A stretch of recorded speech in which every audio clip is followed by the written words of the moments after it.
તાજેતરમાં પારડીના પલસાણા ગામમાં દિવ્યા હળપતિ નામની એક 22 વર્ષીય યુવતીનું શંકાસ્પદ હાલતમાં મોત થયું હતું। જોકે મોત સમયે યુવતીના પરિવારે યુવતીને ખેંચ આવવાથી દાઝી જવાથી મોત થયું હોવાનું રટણ કર્યું હતું, પરંતુ યુવતીના અંતિમ સંસ્કાર સમયે તેના હાથ પગ અને કપાળના ભાગે ડામના નિશાન દેખાતા તે જ સમયે ગામ લોકો દ્વારા મેલી વિદ્યા કરવામાં આવતા યુવતી મોતને ભેટી હોવાની ચર્ચાએ જોર પકડ્યું હતું।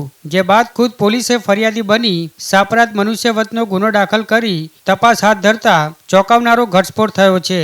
જે મુજબ પરિવારે ચૈત્રી નવરાત્રી નિમિત્તે પોતાના ઘરમાં માતાજીની સ્થાપના કરી હતી, જ્યાં આરતી સમયે યુવતી ધૂણવા લાગી હતી અને યુવતીએ જ પોતાના શરીર પર દીવડા મૂકવા કહ્યું હતું। જોકે મૃતક યુવતીની માતાની ના છતાં અંધશ્રદ્ધામાં લીન યુવતીના પિતા, બહેન અને બનેવીએ રૂની દિવેટો બનાવી યુવતીના શરીર પર મૂકી દીવડા પ્રગટાવ્યા હતા। જે બાદ દાઝી જતા યુવતીને હોસ્પિટલ દાખલ કરવામાં આવી હતી, જ્યાં અંતે યુવતીનું મોત થયું હતું। પણ પરિવારે યુવતીને ખેંચ આવતા અને દાઝી જવાથી મોત નીપજ્યું હોવાનું રટણ કર્યું હતું। ત્યારે હાલ પારડી પોલીસે પિતા અર્જુન હળપતિ, બનેવી જિગ્નેશ નાયકા, બહેન ઈશિતા તેમજ પ્રિયંકાની ધરપકડ કરી સાપરાધ મનુષ્યની કલમ હેઠળ ગુનો દાખલ કરી આગળની કાર્યવાહી હાથ ધરી છે।